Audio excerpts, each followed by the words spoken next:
we're well into spring. It's June, beginning of June, and so now we're ready to harvest what Brianne has put into her composter since we started in September. I'm really excited. I'm new to gardening, new to composting, so I'm just ready to learn and carry on with it. The compost has shrunk so much. I think when we were here last, it was at least a half full and probably closer to 3/4. And now, after the spring, she watered it, and now it was about a third, maybe even a quarter. So it really shrinks a lot. Yeah, I'm really surprised at how much it shrunk in the compost because, I mean, all winter long it was to the top. And then as soon as spring hit and it warmed up a bit, it just dropped it right down.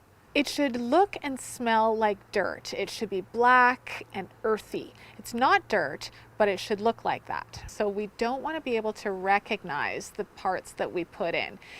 But if there is stuff that we recognize, then we can just sift that out and we'll put it back into the composter and let it keep on composting. What we do to harvest is we'll just open up the door at the bottom and we'll take out shovelfuls basically.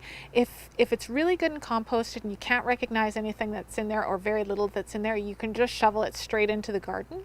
But if you're using it for in places that you're worried about the cosmetics or the aesthetics, then you might want to screen it and use a little bit of a finer compost. Brush it over the screen. You can use compost in lots of different ways. You can use it in the garden, so just shoveling it into the garden. You can use it on your lawn. So people who don't have gardens sometimes think they can't compost, but they can. We call it top dressing. And so all that means is you rake about 1 centimeter of compost over top of your lawn, and then it just slowly feeds your lawn over the seasons. So that's a great use for compost. You can use it in your containers, you can use it in flower beds, you can use it around trees and shrubs. I'm really happy with the way things have broken down in Brianne's composter, especially since she just started last September, so most of the composting time has been over the winter when things really slow down or stops.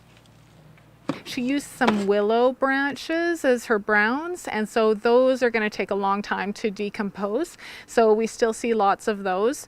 We picked out the big chunks, anything that sort of was a bit harder or escaped stirring, and just put those back into the composter and they'll continue their decomposition. Just a bit more careful with my browns and raking them up and collecting them for the year. And being a bit more aware of that because they are a pain when you come to harvest them. Since Brianne's using it in her garden, we're not going to be too fussed about screening it, so it's not a real cosmetic use. So we're going to just dig it right into the garden, and anything that's not quite finished, will just finish off there in the garden. Compost isn't soil, it's a soil enhancer, and so it's going to put nutrients and nourishment back into the soil and really enrich the soil. It was really easy. I mean, the kids they copy everything that I do, so it was no teaching. They just understood that instead of the garbage, the bananas or the banana peels go into the compost or the kitchen catcher. So it was neat to be able to give him that education that he's going to have forever, and this is, the way that he's going to look at waste and, being green, or just ways of dealing with your garbage, right? That it's not, you can do better things with it. They are coming full circle, and it's strangely satisfying to have what used to be your garbage, you used to think of as your garbage, now goes to feeding your food. It's incredibly satisfying. Earthworm. Where is he? Right there. Oh, there, I found him. To my mind, composting is the single best thing that people can do for the environment in their homes. There are so many advantages. Those nutrients from the food are returned to the earth instead of being locked in the landfill. They're not producing methane gas, which is one of the biggest sources of greenhouse gas emissions in Red Deer.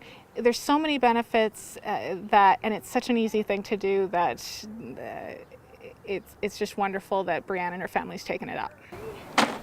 There are always resources for people to find help at reddeer.ca/composting, or give a call to Environmental Services at the City of Red Deer, 342-8750.